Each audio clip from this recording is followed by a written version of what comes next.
Second grade सामाजिक विज्ञान से तैयारी करने वाले सभी साथियों का आरके क्लासेस कैंचिया में स्वागत अभिनंदन। दर्शन शास्त्र कक्षा 12 अध्याय 5 का आज हम अध्ययन करेंगे। इससे पहले हम कक्षा 11 के 1 से 4 पाठ दर्शन शास्त्र के हम पढ़ चुके हैं और कक्षा 12 के 1 से 4 पाठ हम पढ़ चुके हैं। हमें इस पाठ्य पुस्तक में से पाठ 5, 6 और 7 3 पाठ और पढ़ने। इन सभी पाठों में से आपके 18-19 क्वेश्चन है वो आ जाएंगे, तो इनको अच्छी तरह से आप पढ़ें और इनके जो क्वेश्चन आंसर है वो हल करें। आपको इनके क्वेश्चन आंसर वो भी यूट्यूब पर करवा दिए जाएंगे। पाश्चात्य दर्शन, दर्शन दो प्रकार के हैं, भारतीय दर्शन और पाश्चात्य दर्शन। भारतीय दर्शन के संबंध में हम पहले पढ़ चुके हैं, अब हम इसमें पढ़ेंगे पाश्चात्य दर्शन। अध्याय 5 है, ये थोड़ा बड़ा है, तो हम इसमें जो मुख्य आपके जो टॉपिक है वही हम पढ़ेंगे। इसमें पढ़ेंगे, देखो कौन कौन से टॉपिक पढ़ेंगे। इसमें हम दर्शन शास्त्र की शाखाएं, दर्शन शास्त्र की शाखाएं तत्व मीमांसा और ज्ञान मीमांसा, तत्व मीमांसा और ज्ञान मीमांसा के बारे में हम पढ़ेंगे। सुकरात और प्लेटो, इनके जो सिद्धांत है वो पढ़ेंगे। प्लेटो का प्रत्ययवाद का सिद्धांत हम पढ़ेंगे। अरस्तु के बारे में हम पढ़ेंगे। अरस्तु का कारणता संबंधी सिद्धांत, अरस्तु का कारणता संबंधी सिद्धांत ये वेरी इंपॉर्टेंट है। कारणता संबंधी सिद्धांत, इससे क्वेश्चन है वो पूछा जाता है।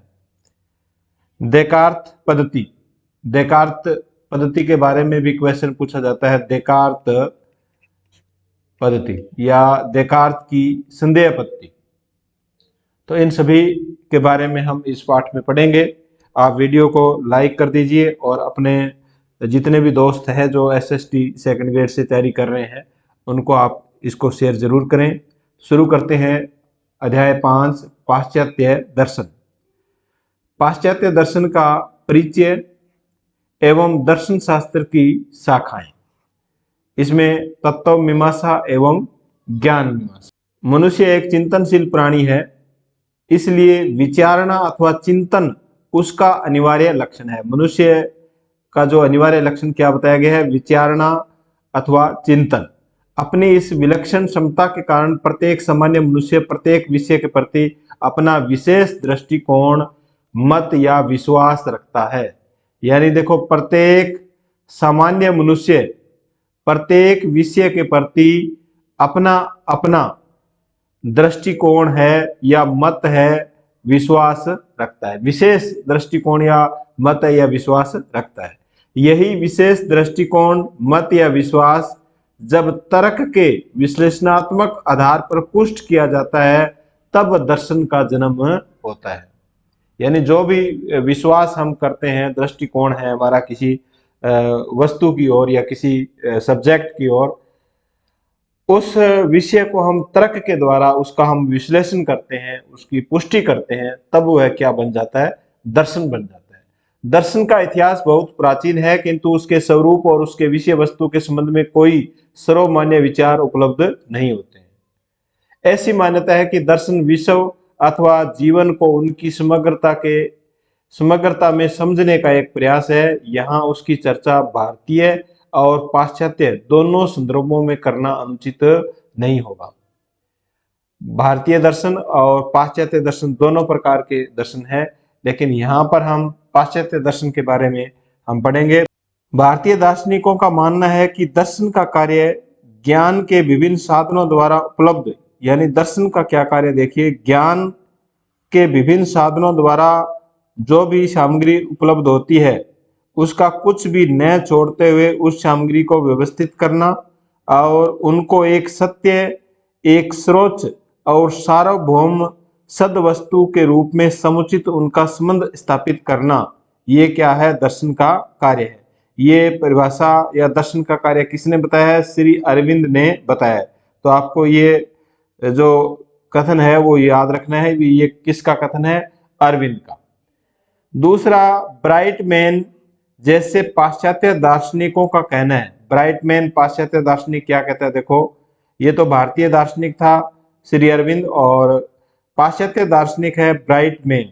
ये कहता है कि दर्शन अनुभव के विषय में निष्कर्षों का समूह न होकर मूल रूप से अनुभव के प्रति दृष्टिकोण या पद्धति है। क्या बताया ब्राइटमैन ने? ब्राइटमैन कहता है कि दर्शन अनुभव के विषय में निष्कर्षों का समूह न होकर, निष्कर्ष जो निकलते हैं उसका समूह न होकर मूल रूप से अनुभव के प्रति है, वो एक दृष्टिकोण है या पद्धति है। ये किसने बताया है? ब्राइटमैन ने बताया है कि दर्शन है वो अनुभव के विषय में निष्कर्षों का समूह नहीं है, बल्कि अनुभव के प्रति एक दृष्टिकोण या पद्धति है। ये ब्राइटमैन के द्वारा बताया गया है। तो आपको ये कथन भी आपको याद रखना है, ये ब्राइटमैन का है और ये ऊपर वाला श्री अरविंद का है। तो उपरोक्त परिभाषाओं से स्पष्ट होता है कि दर्शन का स्वरूप समन्वयात्मक और समीक्षात्मक दोनों है। दर्शन का स्वरूप कैसा माना गया है? समन्वयात्मक और समीक्षात्मक माना गया है। अंग्रेजी शब्द फिलोसॉफी ग्रीक शब्द फिलोस और सोफिया से मिलकर बना है, ये याद रखना है, ये पूछा जाता है। अंग्रेजी शब्द फिलोसॉफी है, दर्शन को हम फिलोसॉफी कहते हैं।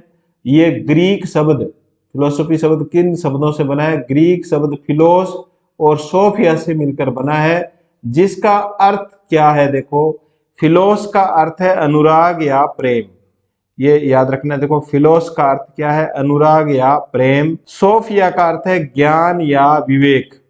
सोफिया का अर्थ क्या है? ज्ञान या विवेक।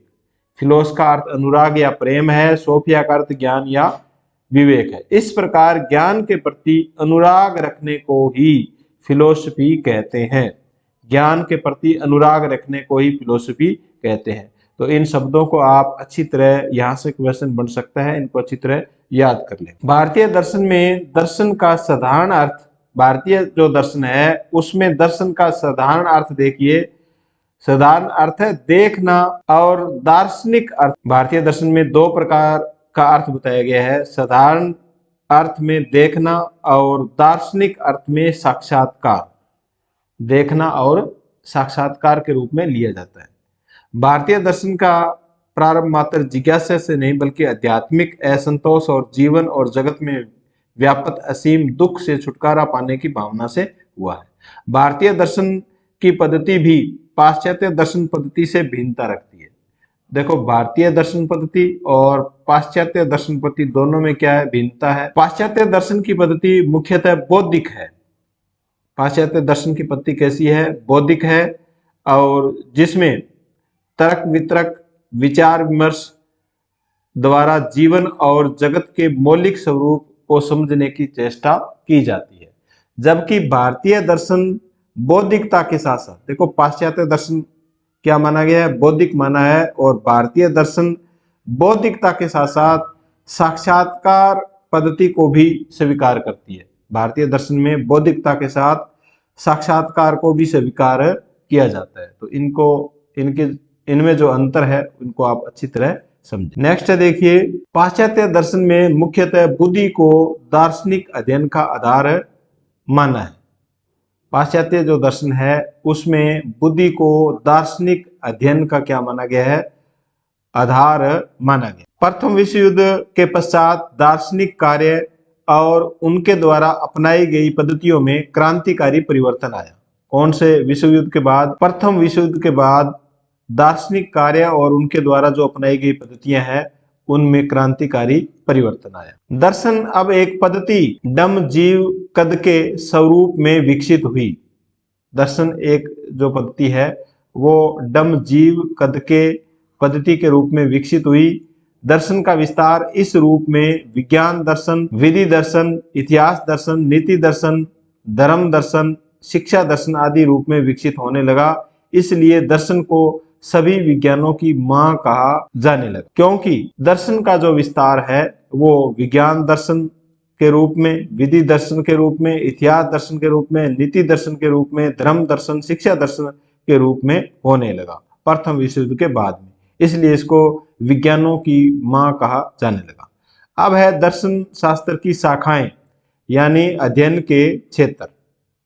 अध्ययन के क्षेत्र, दार्शनिक केर्ड की पुस्तक का नाम क्या है? Philosophy of religion. ये किताब है वो आप अच्छी तरह इसको याद कर लें। अब जो शाखाएं हैं देखिए कौन कौन सी शाखाएं हैं। तत्व ज्ञान या तत्व मीमांसा, तत्व ज्ञान या तत्व मीमांसा दर्शन की वह शाखा जिसके अंतर्गत जगत में मूल तत्वों उनके स्वरूप पर चिंतन किया जाता है। तत्व ज्ञान या तत्व मीमांसा कौन सी शाखा है? दर्शन की वह शाखा जिसके अंतर्गत जगत के जो मूल तत्व है, नाम से यहाँ तत्व है, और जगत के मूल जो तत्व है उनके स्वरूप पर चिंतन किया जाता है, उसे तत्व मीमांसा या तत्व ज्ञान। इस शाखा के चिंतन के प्रमुख प्रश्न है जगत की उत्पत्ति के पीछे मूल तत्व क्या है, यानी इसके क्वेश्चन वो क्या है, जगत की उत्पत्ति के पीछे जो मूल तत्व है। ये तत्व ज्ञान या तत्व मीमांसा है, इसलिए इसमें तत्व के बारे में पूछा गया है। जगत की उत्पत्ति के पीछे मूल तत्व क्या है, उसका स्वरूप क्या है, वह एक है या अनेक है, वह जड़ अवस्था में है, शरीर अवस्था में है या चेतन अवस्था में है, जगत की उत्पत्ति एकाएक हुई या लंबे विकास क्रम का परिणाम है, जगत का अपने मूल तत्व से क्या संबंध है। देखो पहले है तत्व मीमांसा, उसके बाद में ज्ञान मीमांसा। ये दर्शन शास्त्र की शाखाएं हैं, क्षेत्र है। दर्शन शास्त्र की वह शाखा जिसके अंतर्गत ज्ञान किसे कहते हैं, यह कैसे संभव होता है, इसके कोर कौन कौन से साधन है, ज्ञान की सीमाएं क्या है, किसी ज्ञान की प्रामाणिकता कैसे निश्चित होती है, ज्ञाता और ज्ञेय अर्थात ज्ञान प्राप्त करने वाला, ज्ञेय का अर्थ है ज्ञान प्राप्त करने वाला, और ज्ञान के विषय के बीच में क्या संबंध है, आदि विषयों पर चिंतन किया जाता है। ज्ञान मीमांसा में यानी सभी बातें देखो ज्ञान से संबंधित है, और तत्व मीमांसा में तत्व से संबंधित है। तो इस प्रकार क्वेश्चन आए तो आप इसका आंसर दे सकते हैं। तीसरी जो शाखा है दर्शन शास्त्र की वह है तर्क शास्त्रीय समस्याएं, तर्क से संबंधित, लॉजिक से संबंधित जो समस्याएं हैं। इस शाखा के अंतर्गत विचार क्या है, बाह्य जगत से उसका संबंध क्या है, चिंतन की स्वाभाविक विधियां, परिभाषा, परिकल्पना, विज्ञा, विभाजन आदि की व्याख्या करना, इसे तर्क शास्त्र कहा जाता है। देखो तर्क से संबंधित इसमें बात कही गई है, तर्क किया जाता है, इस पर विचार किया जाता है, तो इसको क्या कहते हैं, तर्क शास्त्र भी कहते हैं। शब्द विज्ञान ये भी दर्शन शास्त्र की शाखा है, अध्ययन का क्षेत्र है। यह भाषा के अर्थ का विज्ञान है। इसके अंतर्गत भाषा में पाए जाने वाले शब्दों, प्रतीकों, चिन्हों और संकेतों आदि के कार्यों का विश्लेषण किया जाता है। यानी शब्द विज्ञान के अंतर्गत शब्दों, प्रतीकों, चिन्हों और संकेतों आदि के कार्यों का विश्लेषण किया जाता है। तार्किक भाववाद इसी समस्या को दर्शन की मुख्य समस्या मानते हैं। अगली जो शाखा है वह है विज्ञान दर्शन। दर्शन के इस क्षेत्र के अंतर्गत विज्ञानों द्वारा मान्य कारण कार्य के नियम, वैज्ञानिक विधियों की समीक्षा, उनकी वैध और अवैध अप्रमाणिक स्थितियों को स्पष्ट किया जाता है। यानी कारण कार्य के नियम, वैज्ञानिक विधियों की समीक्षा, उन वो वैध है या अवैध है, प्रमाणिक है या अप्रमाणिक है, इस पर विज्ञान दर्शन का जो क्षेत्र है इसमें अध्ययन किया जाता है। नेक्स्ट है मूल्य शास्त्र। मूल्य शास्त्र में दर्शन का मूल्य से घनिष्ठ संबंध है। इसके अंतर्गत मूल्य क्या है, इनके कितने प्रकार है, परम मूल्य क्या है आदि प्रश्नों पर चिंतन किया जाता है। और मूल्य शास्त्र की दो शाखाएं हैं। मूल्य शास्त्र की कितनी शाखाएं हैं? दो है, नीति शास्त्र और सौंदर्य शास्त्र। नीति शास्त्र, और आपको पूछा जा सकता है मूल्य शास्त्र की कितनी शाखाएं हैं? दो, नीति शास्त्र और सौंदर्य शास्त्र। नीति शास्त्र क्या है? देखिए इसके अंतर्गत हमने कक्षा 11 में नीति शास्त्र के 4 पाठ पढ़े हैं, उसके अंदर भी ये परिभाषा हमने पढ़ी है। देखो नीति शास्त्र, इसके अंतर्गत शुभ अशुभ, कर्तव्य अकर्तव्य, संकल्प स्वतंत्रता, अर्थात क्या मनुष्य को कर्म करने की स्वतंत्रता है या सब पूर्व निर्धारित है, इनके बारे में नीति शास्त्र के अंदर अध्ययन किया जाता है। अपने कर्मों के प्रति मनुष्य कब, कैसे, कहां तक उत्तरदायी है, हमारे नैतिक निर्णयों के विषय क्या है आदि प्रश्नों पर चिंतन किया जाता है। किसमें? नैतिक शास्त्र। दूसरा इसकी शाखा कौन सी है? सौंदर्य शास्त्र। सौंदर्य शास्त्र की सौंदर्य की दार्शनिक विवेचना करता है।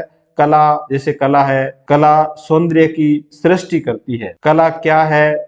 सौंदर्य आत्मगत है, अर्थात व्यक्ति विशेष की अनुभूति द्वारा उत्पन्न होता है सौंदर्य, अथवा वस्तुगत है, अथवा कलात्मक अभिव्यक्ति में भी सौंदर्यात्मक गुण विद्यमान रहते हैं या नहीं।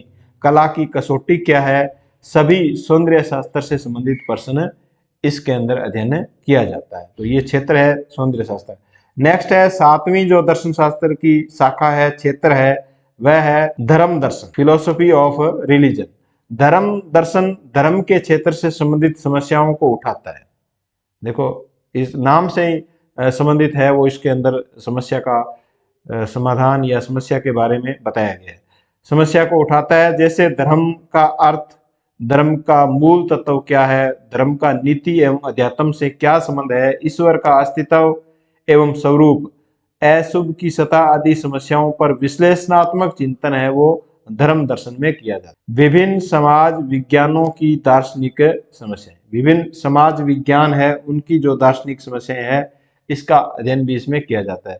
जैसे विभिन्न समाज विज्ञान कौन से है? जैसे शिक्षा आ गई, समाज शास्त्र आ गया, राजनीति शास्त्र, अर्थशास्त्र, इतिहास, विधि आदि सामाजिक विज्ञानों में उठने वाली दार्शनिक समस्याओं की विवेचना करना भी दर्शन का महत्वपूर्ण कार्य है, दर्शन का क्षेत्र है। इसीलिए उपरोक्त विज्ञानों से संबंधित दर्शन शिक्षा दर्शन, राजनीति दर्शन, इतिहास दर्शन, समाज दर्शन, विधि दर्शन आदि कहलाते हैं। आधुनिक दर्शन सभी विज्ञानों में निहित अवधारणाओं, पदों, वाक्यों, युक्तियों आदि का विश्लेषणात्मक अध्ययन करता है।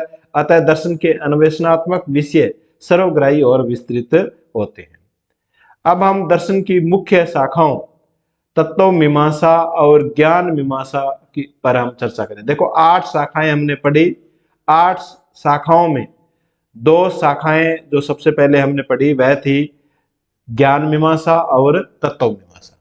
तो इनके बारे में अब थोड़ा डिटेल में इसमें बताया गया है, तत्व मीमांसा क्या है और ज्ञान मीमांसा क्या है। देखिए तत्व मीमांसा, इसमें बात तत्व से संबंधित जुड़ी हुई है। तो इसमें देखिए नंबर 1 है तत्व विज्ञान संबंधी धारणाएं।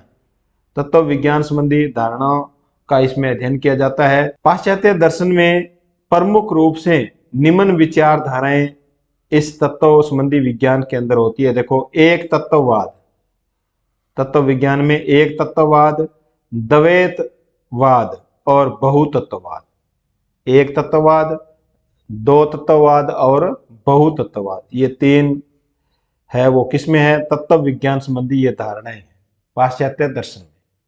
तो देखिए एक तत्ववाद क्या है, नाम से ही पता चल रहा है एक ही तत्व के बारे में। इस सिद्धांत के अनुसार जगत की सभी चेतन और अचेतन तत्वों का आधार तत्व एक ही है। जगत के जो सभी चेतन और अचेतन जो तत्व है उनका आधार एक ही तत्व है और उसी से सब की उत्पत्ति हुई है। यह एक तत्व केवल जड़ भी हो सकता है, यानी शरीर भी हो सकता है और केवल चेतन भी हो सकता है, उसके शरीर के अंदर जो चेतना पाई जाती है वो भी हो सकती है। एक तत्ववाद को भी 2 भागों में बांटा गया है, भौतिकवाद और विज्ञानवाद। सत्ता शास्त्र के इस सिद्धांत के अनुसार जगत का अंतिम व परम सत्ता एकमात्र जड़ है। जड़ तत्व से ही जड़ और चेतन तत्व की उत्पत्ति हुई है।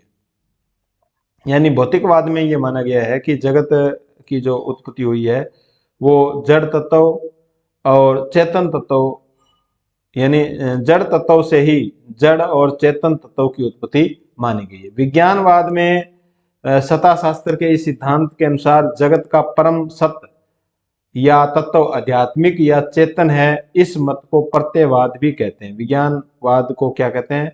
प्रत्ययवाद भी कहते हैं। यानी जो सत्ता शास्त्र है, जगत है, जगत का जो परम सत्य है, परम सत्य है या परम तत्व है जो आध्यात्मिक है या चेतन है, तो ये इस मत को क्या कहते हैं? प्रत्ययवाद कहते हैं। दूसरा एक तत्व के बाद में है द्वैतवाद। सत्ता शास्त्र में इस सिद्धांत के अनुसार परस्पर जगत में 2 परस्पर विरोधी गुण वाले परम तत्व दृष्टिगोचर होते हैं। दो तत्वों की बात यहाँ हो रही है, जड़ तत्व और मनस तत्व या चेतन, चेतन तत्व और जड़ तत्व। जड़ यहाँ शरीर को कहा गया है और चेतन जो चेतना है शरीर के अंदर उसको कहा गया। इस मत के अनुसार अंतिम दो तत्व है, यानी द्वैत तत्व का अंतिम दो तत्व है शरीर और मन यानी चेतन। यानी द्वैतवाद के अंदर दो तत्व माने गए हैं, यानी ये जगत की जो उत्पत्ति है वो दो तत्वों से मानी गई है, शरीर और चेतन से। फिर है बहुतत्ववादी। सत्ता शास्त्र के इस सिद्धांत के अनुसार जगत अनेक तत्वों से बना है। जगत देखो कैसे पहले एक तत्व से बना, फिर बहुतत्व दिव्य तत्व द्वैतवाद से, और फिर बहुतत्ववादी अनेक तत्वों से बना है। प्रत्येक जीव और प्रत्येक वस्तु अन्य से भिन्न और स्वतंत्र सत्ता रखती है। सत्ता के स्वरूप की दृष्टि से यहाँ भी ध्यान देने वाली बात यह है कि बहुतत्ववादी मत जड़वादी भी हो सकते हैं। बहुतत्ववादी जो मत है वो जड़वादी भी हो सकते हैं, अध्यात्मवादी यानी चेतन भी हो सकता। तत्व मीमांसा की एक महत्वपूर्ण समस्या यह भी रही है कि जगत की उत्पत्ति एकाएक एक ही बार में हो गई या कई हजारों वर्षों के कर्मिक परिवर्तनों और विकास के परिणाम स्वरूप। इस संबंध में प्रमुख रूप से दो सिद्धांत है, यानी जगत की उत्पत्ति एक बार एकाएक ही हुई या कर्मिक रूप हजारों वर्षों के कर्मिक विकास से परिवर्तनों से हुई। तो इस संबंध में भी दो सिद्धांत बताए गए। तो बहुतत्व द्वैतवाद में देखो शरीर ये जो जगत है वो जड़ तत्व और मनस तत्व से बना है, और बहुतत्ववादी के अंतर्गत ये जो जगत है वो अनेक तत्वों से बना है। तो इसमें देखो बहुतत्ववादी के अंदर दो सिद्धांत है, सृष्टिवाद और विकासवाद। सृष्टिवाद और विकासवाद। सृष्टिवाद में देखिए, सृष्टिवाद के अनुसार जगत अपने स्वरूप जैसा आज है उसी रूप में उसकी सृष्टि एक बार हुई, और जगत का सृष्टिकर्ता किसे माना गया है? ईश्वर का। यानी सृष्टिवाद का मतलब है ये जो सृष्टि है जगत है इसकी उत्पत्ति एक बार में ही हुई है, और विकासवाद का मतलब है कि ये जो जगत है इसकी उत्पत्ति वर्षों के कर्मिक विकास का परिणाम। तो बहुतत्ववादी में इसको दो सिद्धांत माने गए हैं, सृष्टिवाद और विकासवाद। तो विकासवाद के अनुसार जगत का वर्तमान स्वरूप अनेक वर्षों के कर्मिक विकास का परिणाम है। तो ये कौन सा है? विकासवाद। नेक्स्ट है देखिए, इसमें दो धारणाएं बताई गई है। दो धारणाएं कौन सी है? अनेकेश्वरवाद। अनेकेश्वरवाद वह सिद्धांत है जो जगत के अधिष्ठाता, शासनकर्ता, पालनकर्ता आदि के रूप में एक नहीं बल्कि अनेकों ईश्वर के अस्तित्व में विश्वास करते। नाम से ही पता चल रहा है, देखो अनेक ईश्वरवाद। इसमें कहा गया है कि जगत का जो सृष्टि करता है, पालन करता है, शासन करता है, वह एक नहीं बल्कि अनेकों ईश्वर के अस्तित्व में विश्वास करते हैं।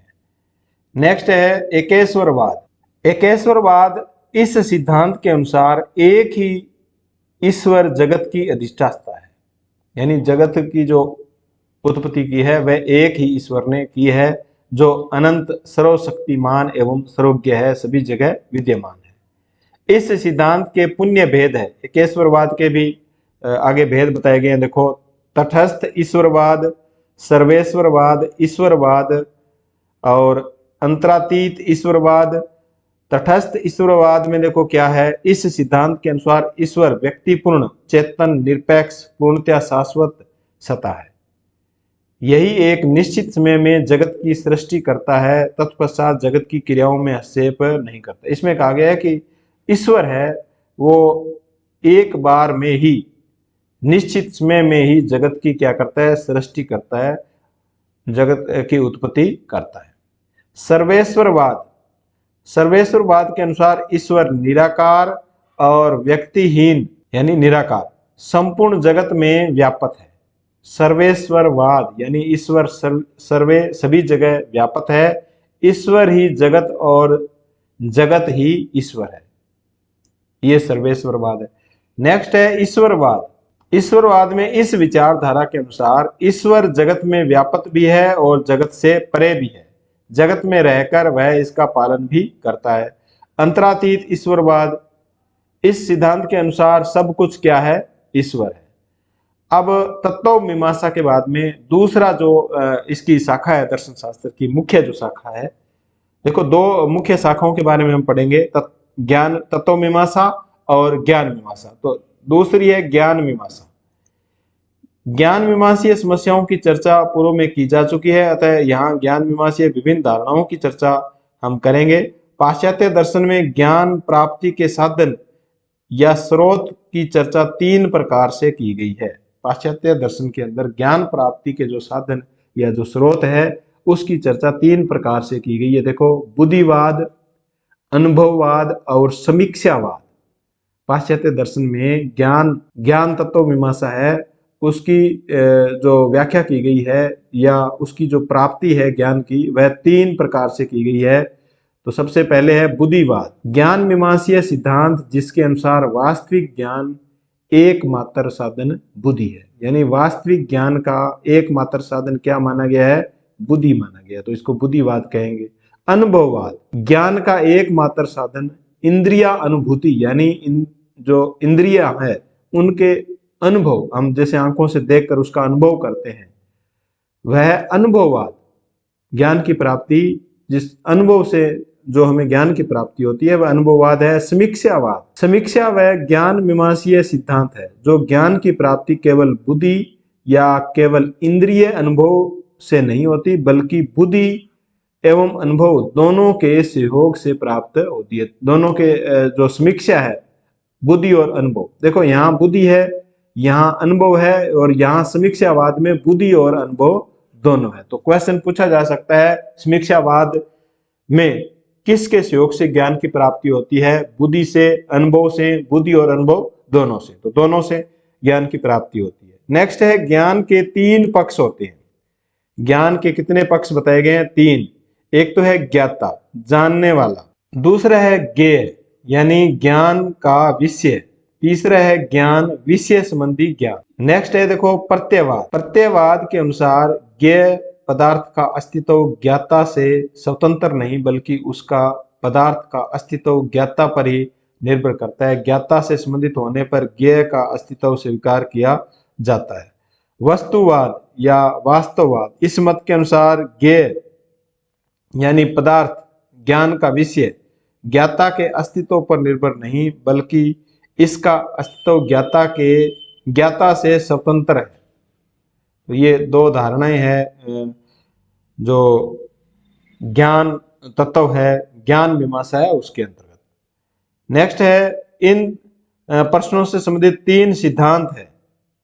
3 सिद्धांत देखो कौन कौन से 3 सिद्धांत है। सबसे पहले तो हम प्रश्न देखते हैं, प्रश्न कौन से हैं। सत्य संबंधी सिद्धांत ज्ञान मीमांसीय शाखा में इसी प्रकार एक महत्वपूर्ण समस्या है। ज्ञान की सत्यता से के संबंध भी उठती है। इसके अंतर्गत किसी ज्ञान को सत्य कहने का आधार या अर्थ क्या है?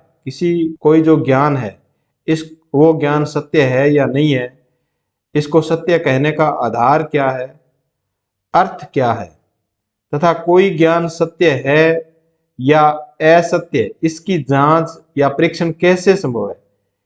ये समस्याएं आती है, और इन प्रश्नों से संबंधित 3 सिद्धांत है वो दिए गए। 3 सिद्धांत कौन कौन से है? सशक्तता या सामंजस्य सिद्धांत। इस सिद्धांत के अनुसार किसी निर्णय के सत्य असत्य की कसौटी उसका विषय तथा तथ्य से सामंजस्य रखना, तार्किक सामंजस्य रखना जिसमें आत्म विरोध का अभाव हो, यानी आत्म विरोध उसमें न हो, तार्किक उसमें सामंजस्य हो, तर्कपूर्ण हम उसकी जांच करें भी ये सत्य है या नहीं है। जैसे एक ही वस्तु एक ही स्थान एवं समय पर सफेद और काली दोनों है। एक ही स्थान पर एक ही वस्तु सफेद और काली दोनों है, यह ज्ञान आत्म विरोधी है और असत्य है। दोनों एक ही समय में एक ही वस्तु सफेद और काली दोनों नहीं हो सकते। सामंजस्य सिद्धांत है, सशक्तता का सिद्धांत है। अनुकूलतावाद, इस सिद्धांत के अनुसार सत्य की कसौटी वस्तु से अनुकूलता है। जैसे दूर से दिखने वाला पानी पानी ही होता है, वह ज्ञान सत्य है। यदि बालू हो तो वह असत्य। व्यवहारवादी सिद्धांत, इस सिद्धांत के अनुसार सत्य की कसौटी उपयोगिता एवं उसकी मानव द्वारा व्याख्या पर निर्भर है। व्यवहारवादी जो सिद्धांत है, इस सिद्धांत में जो सत्य की जो कसौटी है वह उपयोगिता और मानव द्वारा की गई व्याख्या पर निर्भर करती है। नेक्स्ट है स्वतः प्रमाणव्यवाद। इस सिद्धांत के अनुसार बौद्धिक दृष्टि से जो धारणा सहज, सरल और स्पष्ट अनुभूत होते हैं वे संदेह से परे एवं स्वतः सिद्ध होते हैं। यानी बौद्धिक दृष्टि से जो धारणाएं सहज होती है, सरल होती है, स्पष्ट होती है, तो वो संदेह से, शक से परे होती है और अपने आप में क्या होती है, स्वतः सत्य सिद्ध होती है। जैसे त्रिभुज की परिभाषा। वर्तमान मानव जीवन भौतिक सुख साधनों एवं अपनी मूलभूत आवश्यकताओं जैसे रोटी, कपड़ा, मकान आदि समस्याओं में इतना उलझ गया है कि प्रत्येक वस्तु के प्रति उसका जो मापदंड है उससे प्रति आर्थिक लाभ पर टिका हुआ है। यानी मनुष्य इतना इन रोटी, कपड़ा, मकान की जो समस्या है इनमें इतना उलझ गया है कि उसे प्रत्येक वस्तु अब क्या है, उसका जो मापदंड है वो आर्थिक लाभ पर टिका हुआ है। यानी वो आर्थिक लाभ चाहता है, उसका मापदंड यही रहता है कि कैसे न कैसे आर्थिक लाभ हो ताकि रोटी, कपड़ा, मकान इन समस्याओं का समाधान हो सके। अधिक से अधिक धनोपार्जन के लक्ष्य के सामने ईश्वर, आत्मा या पुनर्जन्म, नैतिकता, बौद्धिक उच्च स्तर का ज्ञान जैसे विषयों की कोई सार्थकता है वो नहीं रह जाती। इसीलिए विद्यार्थियों एवं जनमानस इस विषय को क्या मानते हैं, अव्यवहारिक, अनुपयोगी, अनुपयुक्त विषय के रूप में स्वीकार करते हैं। ये जो पुनर्जन्म है, नैतिकता है, बौद्धिक स्तर है, इनको आज के दौर में, आज के आर्थिक युग में जो विद्यार्थी है या जनमानस है इसको अव्यवहारिक, अनुपयोगी और अनुपयुक्त मानता है, क्योंकि वो एक अपने रोटी, कपड़ा, मकान की समस्या में ही उलझा हुआ है। वास्तव में प्रश्न यह है कि हम मनुष्य जीवन से क्या अभिप्राय रखते हैं। जीवन तो पशु भी जीता है और उसकी भी भौतिक आवश्यकताएं होती है। क्या मानव जीवन पशु जीवन के समान ही है? ग्रीक दार्शनिक अरस्तु ने बताया है कि मनुष्य जीवन के दो पक्ष है, पशुत्व और विचारशीलता। तो ये दो पक्ष आपको याद रखने। देखो, ग्रीक दार्शनिक अरस्तु ने मनुष्य जीवन के कितने पक्ष बताए हैं? दो पक्ष बताए हैं, पशुत्व और विचारशील। इनमें दूसरा ही प्रधान है। विचारणा ही मनुष्य में पाए जाने वाला गुण है जो उसे पशु से भिन्न करता है। यदि मनुष्य को सार्थक जीवन की प्राप्ति करनी है तो विचारणा को विकसित करना ही पड़ेगा। अपने जीवन के वास्तविक स्वरूप बौद्धिक को जब तक वह जान नहीं लेता, परिवार, समाज एवं राष्ट्र में उसका क्या स्थान है, उसके कर्तव्य क्या है, इसका बोध नहीं कर लेता, जीवन एवं जगत के प्रति अपना एक दृष्टिकोण विकसित नहीं कर लेता, तब तक उसका जीवन सार्थक नहीं बन सकता। तो इसमें दर्शन शास्त्र का जो महत्व है वो बताया गया। नेक्स्ट देखिए, इसमें अरविंद देखो इसमें क्या कहते हैं, फिर भी एक बार ज्ञात हुआ सत्य हमारी अंतरात्मा और हमारी बाह्य क्रियाओं में उतारने योग्य होना चाहिए। यदि ऐसा नहीं है तो उसका सर्वांग नहीं केवल बौद्धिक महत्व हो सकता है। श्री अरविंद क्या कहते हैं कि एक बार ज्ञात हुआ सत्य हमारी अंतरात्मा और हमारी बाह्य क्रियाओं में उतारने योग्य होना चाहिए। यदि ऐसा नहीं है तो वह उसका सर्वांग या सर्वांगीण विकास नहीं है, केवल बौद्धिक महत्व हो सकता है। सर्वांगीण हम उसको नहीं कह सकते, उसको क्या कह सकते हैं, बौद्धिक कह सकते हैं। तो ये परिभाषा किसके द्वारा दी गई है? श्री अरविंद के द्वारा दी गई है। नेक्स्ट है सुकरात। सुकरात एक यूनानी दार्शनिक थे। प्लेटो सुकरात के शिष्य और अरस्तु प्लेटो के शिष्य थे। यानी सुकरात इनमें हेड था, सुकरात का शिष्य प्लेटो था और प्लेटो का शिष्य अरस्तु। प्लेटो का शिष्य कौन था? अरस्तु था। तो तीनों जो है वो गुरु चेले थे। सुकरात ने यूनानी दर्शन को एक नई धारा प्रदान की। सुकरात ने अपने दार्शनिक विचारों को कोई भाषाई रूप प्रदान नहीं किया था, लेकिन इनके शिष्य प्लेटो, जेनोफन और अरस्तु की कृतियों में उनके दार्शनिक विचार उपलब्ध है। प्लेटो और जेनोफन, ये भी इसका नाम भी आपको याद रखना है, ये सुकरात का शिष्य था। जेनोफन भी। प्लेटो के एपोलॉजी, प्लेटो के संवादों एवं फीडो में सुकरात के अधिकांश दार्शनिक विचार प्रस्तुत किए गए। सुकरात ने मानव के नैतिक पक्ष एवं ज्ञान पक्ष पर विशेष बल दिया है। ज्ञान जीवन का परम लक्ष्य है। सुकरात ज्ञान के अन्वेषक थे। सुकरात ज्ञान के अन्वेषक थे क्योंकि उनका विचार था ज्ञान ही सद्गुण है और सद्गुण ही ज्ञान है। ये रट लेना, पेपर में कई बार इसको पूछा गया है। ज्ञान ही सद्गुण है और सद्गुण ही ज्ञान है।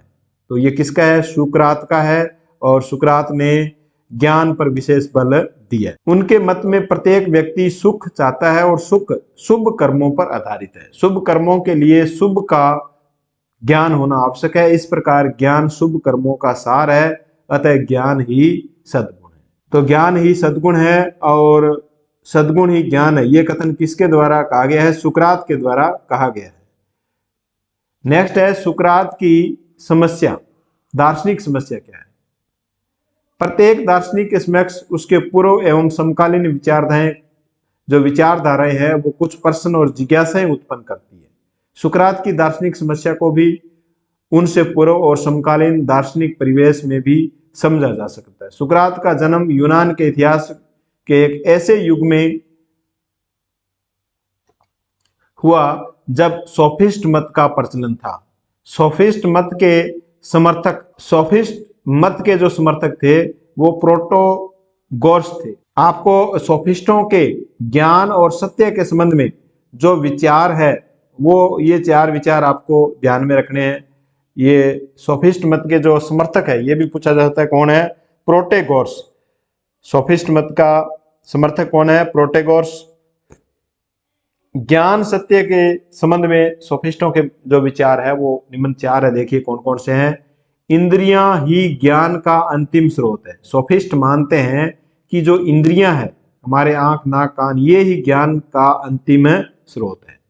सत्य और असत्य में कोई भेद नहीं है। सोफिस्ट क्या मानते हैं? सत्य। ये चारों, इनमें से क्वेश्चन पूछा जा सकता है। इनमें से जो सोफिस्टों के जो विचार है ज्ञान और सत्य के संबंध में, इनमें से कौन सा सत्य है या कौन सा असत्य है?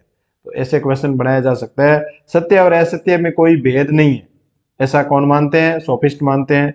सत्य परिवर्तनशील है। सत्य को क्या माना है उन्होंने? परिवर्तनशील माना है। मनुष्य सभी वस्तुओं का मापदंड है। मनुष्य को सभी वस्तुओं को क्या माना गया है? मापदंड माना गया है। तो ये चारों कथन आपको याद करने। नेक्स्ट देखिए, अपने लक्ष्य की प्राप्ति हेतु सर्वप्रथम सुकरात सोफिस्ट विचारधारा का खंडन करते हैं। अपने लक्ष्य की प्राप्ति हेतु सर्वप्रथम क्या करते हैं? सुकरात है वो सोफिस्ट लोगों की जो चार अपने विचारधारा उन्होंने दी है सोफिस्टों ने, उनका खंडन करता है। देखो क्या कहता है सुकरात। सुकरात के अनुसार ज्ञान का अंतिम स्रोत इंद्रियां नहीं, क्या है?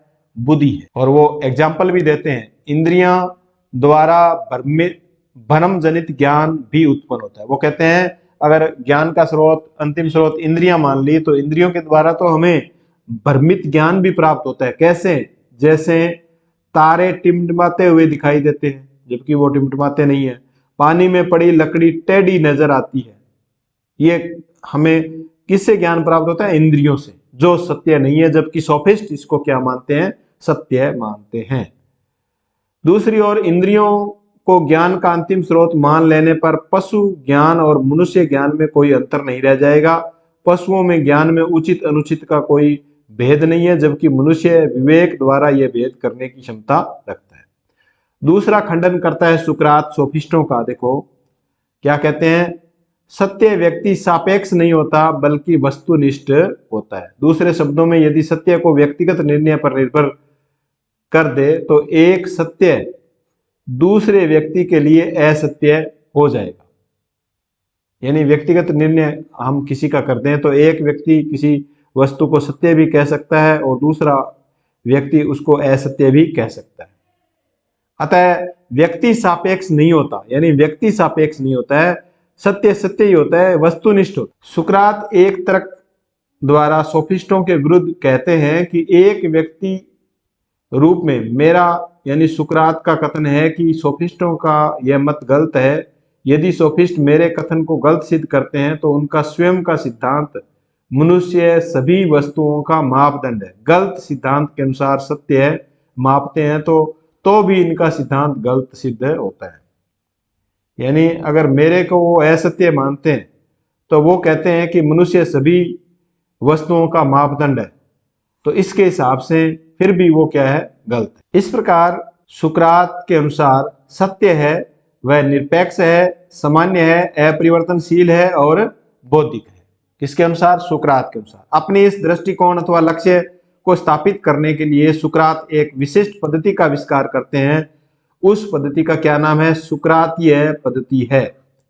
यानी सुकरात सत्य को निरपेक्ष, सामान्य और अपरिवर्तनशील और बौद्धिक मानते हैं और इस आधार पर एक पद्धति का विकास करते हैं, वह है सुकरातीय पद्धति। सुकरात की पद्धति। सुकरात का उद्देश्य किसी दार्शनिक सिद्धांत की स्थापना करना नहीं था। सुकरात की विचारधारा लोगों में केवल आत्मज्ञान प्राप्त करने की जिज्ञासा जागृत करना चाहते थे। यानी सुकरात है, सुकराती जो पद्धति है उसके अनुसार सुकरात है वो लोगों में आत्मज्ञान प्राप्त करने की जिज्ञासा है वो जागृत करना चाहते थे। सोफिस्टों के विरुद्ध वे एक स्वयं सिद्ध, सहज और सार्वभौम सत्य या ज्ञान की स्थापना करना चाहते थे। यही सुकरात के दर्शन का प्रारंभ बिंदु है। यानी जो सोफिस्ट थे उन्होंने जो बात कही थी उसके वो विरुद्ध थे और उनके प्रति वो स्वयं सिद्ध है वो ज्ञान जनता को, लोगों को देना चाहते थे। ये कथन आपको याद ही है, सद्गुण ही ज्ञान है और ज्ञान ही सद्गुण है, ये सुकरात का कथन है। और इसी नैतिक चेतना को जागृत करने हेतु सुकरात ने जिस पद्धति का प्रयोग किया वह द्वंद्वात्मक तर्क पद्धति कहलाती है। यह पद्धति प्रश्नोत्तर की पद्धति है। द्वंद्वात्मक, देखो प्रश्नोत्तर पद्धति के दो नाम हो गए, द्वंद्वात्मक पद्धति और प्रश्नोत्तर पद्धति। ये किसकी है? सुकरात की है। ये कथन भी आप लिख लेना, ये भी पूछा जाता है। इस पद्धति की निम्न विशेषताएं, यानी प्रश्नोत्तर या द्वंद्वात्मक जो पद्धति है इसकी विशेषताएं हैं। विशेषताएं आपको याद रखनी है। संदेहात्मक, सुकरात अपना दर्शन संदेह से आरंभ करते हैं। सर्वप्रथम सुकरात किसी भी समस्या के प्रति पूर्ण रूप से अपनी अज्ञानता प्रकट करते हैं, जिसे सुकरात विडंबना कहते हैं। अपनी अज्ञानता जो प्रकट करते हैं उसे क्या कहते हैं? सुकरात विडंबना कहते हैं। दूसरा है विवादात्मक। इसको देखो, सुकरात की यह पद्धति दात्री प्रणाली भी कहलाती है। विवादात्मक जो पद्धति है, ये यहाँ क्वेश्चन बन सकता है, सुकरात की कौन सी पद्धति है? वो दात्री प्रणाली कहलाती है। देखिए ये क्या है, सुकरात वाद विवाद के अत्यधिक समर्थक थे, किंतु यह वाद विवाद व्यर्थ का वाद विवाद नहीं, बल्कि इसके द्वारा तत्व ज्ञान प्राप्ति तक पहुंचना है। प्रश्नोत्तर पद्धति शिक्षात्मक महत्व रखती है। इस पद्धति के अनुसार सुकरात के समक्ष कोई प्रश्न रखा जाता था तो सुकरात प्रश्नकर्ता से ही उसका हल ढूंढने को कहते। प्रश्नकर्ता के उत्तर पर सुकरात उसकी आलोचना करते। अगर गलत उत्तर आता तो उसकी आलोचना करते और तत्पश्चात प्रश्नकर्ता दूसरा उत्तर देता। सुकरात पुनः उसकी आलोचना करते। इस प्रकार यह प्रक्रिया तब तक चलती जब तक प्रश्न का संतोषजनक हल नहीं निकलता। यानी सुकरात है वो उसी से ही उसका हल है वो निकलाता जो उससे क्वेश्चन पूछता। सुकरात की यह पद्धति क्या कहलाती है? दात्री प्रणाली कहलाती है। दात्री प्रणाली इसको क्यों कहते हैं? जिस प्रकार किसी दात्री यानी दाई का कार्य बच्चे को जन्म देने में मदद करना भर है। दात्री का क्या कार्य है? बच्चे को जन्म देने में मदद करना, न कि बच्चे को मां की गर्भ में रखना। इसी तरह शिक्षा का कार्य किसी बाहरी ज्ञान का व्यक्ति की बुद्धि में स्थापित न करके आत्मा में पूर्व विद्यमान ज्ञान को स्पष्ट और विकसित और उसको प्रस्फुटित करना, यानी उसको निकालना ज्ञान, ये उसका कार्य है, शिक्षा का कार्य है। इसीलिए इस पद्धति को क्या कहते हैं? बौद्धिक प्रसाविका भी कहते हैं। तो कौन सी पद्धति को? विवादात्मक पद्धति को सुकरात की दात्री प्रणाली भी कहते हैं और बौद्धिक प्रसाविका भी कहते हैं। क्यों कहते हैं? क्योंकि इसके अंदर जो क्वेश्चन पूछा जाता है, जो व्यक्ति क्वेश्चन पूछता है उसी से उत्तर है वो निकलवाया जाता है। तीसरा इसमें प्रत्यात्मक। सुकरात के अनुसार ज्ञान उसके प्रत्ययों या परिभाषाओं में विद्यमान रहता है। जैसे हमें मनुष्य का ज्ञान प्राप्त करना है तो हमें विशेष मनुष्यों की तुलना उनके विशेष गुणों को अलग करके उसके सामान्य गुणों को देखना होगा। हम पाते हैं कि मनुष्य में बौद्धिकता एवं पशुता दोनों के सामान्य गुण पाए जाते हैं। इस प्रकार मनुष्य की परिभाषा बनती है, मनुष्य एक बौद्धिक प्राणी है। मनुष्य एक बौद्धिक प्राणी है इस प्रत्यात्मक के अंदर। नेक्स्ट है अनुभवात्मक व आगमनात्मक की प्रणाली के अंतर्गत है, सुकरात के अंतर्गत है आगमन विधि। सुकरात की ज्ञान की पद्धति में आगमन विधि महत्वपूर्ण है, क्योंकि हमारे दैनिक अनुभव के द्वारा ही हमें विशेष अनुभवों की तुलना करके वस्तु के सामान्य गुणों को विशेष गुणों से पृथक करते हैं। यानी आगमनात्मक जो पद्धति है, आगमनात्मक जो विधि है, इसमें वस्तु के जो सामान्य गुण है उनको विशेष गुणों से अलग किया जाता है। सामान्य गुणों को किससे अलग किया जाता है? विशेष गुणों से अलग किया जाता है। जैसे विशेष मनुष्यों का अनुभव कर उनके विशेष गुणों, रंग, भाषा, जाति, भार, लंबाई आदि का ज्ञान प्राप्त किया जो परस्पर भिन्न है, किंतु विचारणा और चिंतन शक्ति सभी में विद्यमान। इसी को सामान्य गुण मानकर उस प्राणी मनुष्य को नाम क्या दिया गया? मनुष्य चिंतनशील प्राणी। यानी ये जो विशेषता है, सामान्य जो विशेषता है, ये सभी में पाई जाती है। निगमनात्मक आगमन विधि में देखो क्या होता है, विशेष अनुभव से सामान्य ज्ञान की ओर ले जाने वाली विधि, ये तो है आगमन विधि। निगमन में सामान्य के ज्ञान द्वारा विशेष ज्ञान को स्थापित करना, यानी हमारे पास सामान्य ज्ञान तो होता है और विशेष ज्ञान स्थापित किया जाता है निगमन विधि में, जबकि आगमन विधि में विशेष अनुभव से सामान्य ज्ञान की ओर ले जाया जाता है। फिर है प्राकल्पना, यानी सुकरात की पद्धति इस विशेषता के अनुसार प्रतिवादी के पक्ष के साथ साथ उन अवधारणाओं को भी सम्मिलित किया जाता है जिनके परस्पर विरोधी अर्थ निकलते हैं। तत्पश्चात एक प्राकल्पना की स्थापना की जाती है, कल्पना की जाती है। इस प्रकार सुकरात की पद्धति में द्वंद्वात्मक पद्धति ने प्लेटो और अरस्तु के दर्शन पर अत्यधिक प्रभाव डाला। प्लेटो की द्वंद्वात्मक पद्धति और अरस्तु की व्यवस्थित तर्कशास्त्र सुकरात की पद्धति का ही विकसित रूप है। नेक्स्ट है देखो प्लेटो। प्लेटो भी एक यूनानी दार्शनिक थे, ये सुकरात के शिष्य थे। ग्रीक दर्शन के इतिहास में प्लेटो ही पहले दार्शनिक है जिन्होंने एक ऐसे विकसित और परिपूर्ण दर्शन की स्थापना की जिसमें दर्शन के सभी पक्षों, ये याद रखना, देखो मनोविज्ञान, तर्कशास्त्र, तत्वशास्त्र, नीति शास्त्र, धर्मशास्त्र और सौंदर्य शास्त्र की समुचित व्याख्या प्लेटो के व्याख्या ही नहीं, देखो प्लेटो के द्वारा की गई व्याख्या ही नहीं बल्कि उनसे संबंधित समस्याओं का संतोषजनक समाधान भी किया प्लेटो ने अपने पूर्ववर्ती दार्शनिकों के विचार अपने दर्शन में सम्मिलित भी किए। सुकरात को प्लेटो ने धर्म गुरु के रूप में स्वीकार किया। सुकरात को प्लेटो ने क्या माना? धर्म गुरु माना। वैसे गुरु थे उनके, उन्हीं के आदर्शों पर जीवन पर्यंत वे चले। प्लेटो के प्रमुख ग्रंथ, ये ग्रंथ भाई याद करने हैं आपको, देखो रिपब्लिक प्लेटो का ग्रंथ है, रिपब्लिक। लॉज प्लेटो का है, प्रोटोगोर्स प्लेटो का है, एपोलॉजी प्लेटो का है।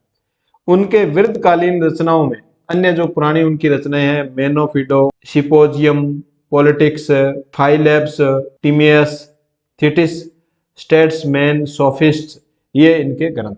तो सभी ग्रंथों के नाम अच्छी तरह याद कर ले में। और ज्ञान मीमांसा, प्लेटो ने सुकरात के विचारों को प्रधानता देते हुए उसे विकसित किया। जिस द्वंद्वात्मक विधि की स्थापना सुकरात ने की थी, द्वंद्वात्मक विधि की स्थापना किसने की? सुकरात ने। उसी को प्लेटो ने अपनी ज्ञान मीमांसा का आधार बनाया। प्लेटो की ज्ञान मीमांसा के दो पक्ष है, विधि मूलक और निषेध मूलक। प्लेटो की ज्ञान के दो पक्ष है, विधि मूलक और निषेध मूलक। विधि मूलक के अंतर्गत प्लेटो ने ज्ञान के स्वरूप, स्रोत और प्रामाणिकता, बुद्धि व इंद्रियों के विषय पर चिंतन किया। इंद्रियों के विषय पर चिंतन किया। प्रजातंत्र नामक ग्रंथ में इस पक्ष की विस्तार से चर्चा की। देखो नया ये क्वेश्चन आ गया, प्रजातंत्र ग्रंथ की रचना किसके द्वारा की गई? प्लेटो के द्वारा की गई। इस ग्रंथ का नाम आपको याद रखना है। निषेध मूलक पक्ष के अंतर्गत प्लेटो ने यह बताया कि कौन सी वस्तुएं सत्य के अंतर्गत नहीं आती, निषेध है। निषेध मूलक उनके थीटिस नामक ग्रंथ में विकसित किया गया। नेक्स्ट है विधि मूलक पक्ष। प्रजातंत्र नामक ग्रंथ में प्लेटो ने ज्ञान के निम्न प्रकारों को वर्गीकृत किया। प्रजातंत्र नामक ग्रंथ किसका है? प्लेटो का है। पै से पै मिला करके आपको याद रखना है प्लेटो प्रजातंत्र। इसमें निम्न प्रकार से ज्ञान को वर्गीकृत किया है, प्रतिमासिक या काल्पनिक, यानी काल्पनिक ज्ञान, व्यवहारिक या इंद्रियजन्य ज्ञान, बौद्धिक या विश्लेषण ज्ञान, बौद्धिक या जिसका हम विश्लेषण करते हैं, प्रज्ञा, प्रज्ञा का मतलब विवेक, कोई भी विवेक से निर्णय करना। तो इस प्रकार विधि मूलक पक्ष में प्रजातंत्र नामक ग्रंथ में प्लेटो ने ज्ञान को इन 4 वर्गों में या 4 प्रकारों में वर्गीकृत किया है। नेक्स्ट है, इसमें देखिए प्रतिमासिक या काल्पनिक ज्ञान, जैसे रेगिस्तान में जल देखना, अंधेरे में रस्सी को सांप समझना, इस प्रकार के काल्पनिक ज्ञान। व्यवहारिक ज्ञान जो हम व्यवहार में प्राप्त करते हैं, बौद्धिक ज्ञान या विश्लेषण के द्वारा जो ज्ञान प्राप्त होते हैं वह विश्लेषण ज्ञान कहलाता है। प्रज्ञा ज्ञान जो विवेक के द्वारा हम ज्ञान प्राप्त करते हैं। इसी प्रकार द्वंदात्मक पद्धति के 4 चरण होते हैं। द्वंदात्मक पद्धति के 4 चरण बताए गए हैं, देखिए कौन कौन से है। समानीकरण, समानीकरण विभिन्न विशेषों को पृथक कर विभिन्न प्रकार की जो विशेष वस्तुएं हैं उनको पृथक कर विशेष जाति के सदस्यों को एक एक विज्ञान प्रत्यय के अधीन करना समानीकरण है। जैसे विभिन्न प्रकार के पशुओं में एक बात पशुता, विभिन्न पशुओं को एक सामान्य के अधीन कर दिया जाता है, यानी पशुओं के अंदर अलग अलग विशेषताएं होती है, लेकिन कुछ बातें हैं जो उनको एक करती है, समानीकरण उनका करती है, वो उनका नाम रखा जाता है पशुता, पशुता की श्रेणी में उनको रखा जाता है।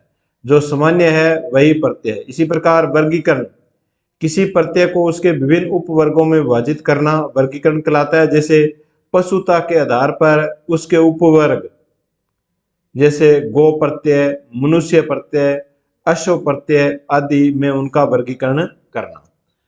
नेक्स्ट है तर्क वाक्य, विभिन्न प्रत्ययों में पारस्परिक संबंध की स्थापना के लिए जिस प्रक्रिया को अपनाई जाती है वह तर्क वाक्य है। निगमनात्मक अनुमान, इसके अंतर्गत तर्क वाक्यों को परस्पर संबंध कर दिया जाता है। निगमनात्मक अनुमान का निर्माण है वो किया जाता है जिससे हम किसी निर्णय पर पहुंच सकें। प्लेटो की दर्शन प्रणाली द्वंदात्मक है। प्लेटो की दर्शन प्रणाली है वो द्वंदात्मक है, जो वाद विवाद अथवा प्रश्नोत्तर की प्रणाली है। प्लेटो की जो दर्शन प्रणाली है वह कैसी है, द्वंदात्मक है, और जो वाद विवाद अथवा प्रश्नोत्तर प्रणाली है। निषेधात्मक पक्ष, प्लेटो ने इस पक्ष में सोफिस्टों के मतों का खंडन किया है। तो प्लेटो ने सोफिस्टों के मतों का खंडन किया है। देखो किस प्रकार खंडन किया है। इन्होंने कहा है कि ज्ञान प्रत्यक्ष नहीं है। प्लेटो के अनुसार सोफिस्टों का यह विचार गलत है कि व्यक्ति का प्रत्यक्ष ज्ञान सत्य होता है। सोफिस्ट क्या मानते हैं, वो कहते हैं कि व्यक्ति का जो प्रत्यक्ष ज्ञान है वह सत्य होता है, क्योंकि भविष्य में उसका वह ज्ञान सत्य हो यह आवश्यक नहीं है। तो प्लेटो कहता है व्यक्ति का प्रत्यक्ष ज्ञान सत्य होता है। ये कौन मानता है, सोफिस्ट मानते हैं, लेकिन ये जरूरी नहीं कि भविष्य में भी उसका ज्ञान है वो सत्य होगा। इस प्रकार ज्ञान प्रत्यक्ष नहीं है, ये बात कहते हैं प्लेटो। प्रत्यक्ष परस्पर विरोधी ज्ञान की उत्पत्ति करता है। प्रत्यक्ष है वो परस्पर विरोधी ज्ञान की उत्पत्ति करता है। एक ही वस्तु समीप से बड़ी और दूर से छोटी दिखाई देती है। ज्ञान, ज्ञान को प्रत्यक्ष मानने पर शिक्षा, वाद विवाद, प्रमाणीकरण, अप्रमाणीकरण सभी असंभव हो जाएंगे। यानी सोफिस्ट है वो ज्ञान को प्रत्यक्ष मानते हैं, और प्लेटो कहते हैं कि अगर इनको प्रत्यक्ष माना जाएगा तो प्रमाणीकरण, अप्रमाणीकरण ये सभी असंभव हो जाएंगे। यदि व्यक्ति के प्रत्यक्ष ज्ञान को सत्य मानकर सभी वस्तुओं का मापदंड मान लिया जाए तो पशुओं को भी मापदंड मानना। प्लेटो के मत में प्रोटेगोरस का मत आत्म विरोधी है। इसके अनुसार मुझे जो सत्य प्रतीत होता है वही सत्य है। यानी प्रोटेगोरस के अनुसार व्यक्ति को जो सत्य प्रतीत होता है वही क्या है, सत्य है। अतः यदि मुझे यह प्रतीत हो कि उनका सिद्धांत गलत है, देखो प्लेटो क्या तंज कसता है। प्लेटो कहता है कि यदि मुझे यह प्रतीत हो कि उनका सिद्धांत गलत है तो मुझे सही सत्य प्रतीत हो रहा है, तो उन्हें मान लेना चाहिए कि उनका सिद्धांत गलत है, क्योंकि उनके मतानुसार, प्रोटेगोरस के मतानुसार व्यक्ति को जो प्रतीत होता है वही सत्य है। इसलिए प्लेटो को तो उनका सिद्धांत, प्रोटोगोरस का जो सिद्धांत है वो सत्य नहीं दिखाई देता है, तो उनको ये मान लेना चाहिए कि वास्तव में उनका सिद्धांत गलत है। इस सिद्धांत के मानने से सत्य की वस्तुनिष्ठता समाप्त हो जाती है। कुछ ऐसे विषय है जिसका ज्ञान प्रत्यक्ष द्वारा नहीं होता, जैसे तुलना, वर्गीकरण करना। तो ये खंडन करते हैं प्लेटो सोफिस्टों के सिद्धांत का। ज्ञान मत नहीं है। प्लेटो के अनुसार मिथ्या मत ही नहीं, सही मत भी ज्ञान नहीं है, क्योंकि सही मत भी अटकलों के अतिरिक्त अन्य बातों पर निर्भर करता है। प्लेटो कहता है कि जो सही मत है वो भी अटकलों के आधार पर बदल जाता है, अन्य बातों पर निर्भर करता है। मत सही है और गलत दोनों हो सकते हैं, किंतु ज्ञान सदैव सत्य ही होता है। कहा भी जाता है कि 100 मूर्खों की राय से एक बुद्धिमान की राय अधिक महत्वपूर्ण है। प्लेटो ने ज्ञान और मत के भेद निम्न प्रकार से भेद किया है। प्लेटो ने ज्ञान और मत के अंदर क्या भेद किया, देखो। ज्ञान और सही मत। शिक्षण द्वारा ज्ञान को आरोपित किया जा सकता है। शिक्षण के द्वारा ज्ञान को क्या किया जा सकता है, आरोपित किया जा सकता है। सही मत के प्रेरणा द्वारा आरोपित किया जा सकता है। सही मत को प्रेरणा द्वारा आरोपित किया जा सकता है। देखो, शिक्षण द्वारा तो ज्ञान को आरोपित किया जा सकता है और प्रेरणा द्वारा सही मत को आरोपित किया जा सकता है। ज्ञान और सम्यक बुद्धि एक साथ पाए जाते हैं, दोनों में अनिवार्य संबंध है, अर्थात एक के अभाव में दूसरे का अस्तित्व नहीं रहता है। सही मत के लिए बुद्धि की आवश्यकता नहीं है। उत्तेजना और प्रेरणा द्वारा ज्ञान में परिवर्तन नहीं लाया जा सकता। सही मत में उत्तेजना और प्रेरणा द्वारा, देखो सही मत है, इसको बदला जा सकता है उत्तेजना द्वारा, और प्रेरणा के द्वारा इसको परिवर्तित किया जा सकता है। ज्ञान विशुद्ध शुद्ध सत्य है और सही मत मन और असत के बीच की अवस्था है। मन और जो असत, जो विचार सत्य नहीं है, उनके बीच की अवस्था है सही मत। फिर है प्लेटो का प्रत्ययवाद। प्लेटो प्रत्ययवाद सिद्धांत किसका है, पैसे प्लेटो का। इसी प्रकार प्रजातंत्र ग्रंथ किसका है, प्लेटो का। प्लेटो का प्रत्ययवाद सिद्धांत। प्लेटो के दर्शन का केंद्र बिंदु है। प्रत्यय है वो प्लेटो के दर्शन का केंद्र बिंदु है। यह जगत का सार मूल द्रव्य है जिनसे जगत की वस्तुओं की उत्पत्ति होती है। प्रत्यय केवल विचार स्वरूप नहीं है, बल्कि वास्तविक तात्विक उत्पादन रूप है। इन्हें ही प्लेटो विज्ञान कहते हैं। यानी जो प्रत्यय है इनको क्या कहते हैं, प्लेटो विज्ञान कहते हैं। प्लेटो के अनुसार वास्तविक ज्ञान प्रत्यात्मक होता है। प्लेटो कहते हैं कि वास्तविक जो ज्ञान है वो एक प्रत्यात्मक प्रत्यय होता है, अर्थात ज्ञान यथार्थ तभी होगा जब प्रत्यय यथार्थ होगा, और प्रत्यय की यथार्थता तभी संभव है जबकि उसका सामंजस्य बाध्य और वस्तुनिष्ठ विज्ञानों के साथ होता है। अतः विज्ञानों का बाह्य स्वतंत्र अस्तित्व अनिवार्य है। नेक्स्ट देखिए, साधारण अनुभव। जब हम प्रश्न करते हैं कि सौंदर्य क्या है, न्याय क्या है, ईमानदारी क्या है आदि, तो हम सुंदर फूल, मकान, व्यक्ति, न्याय युक्त घटनाओं, ईमानदार व्यक्ति का उदाहरण देते हैं।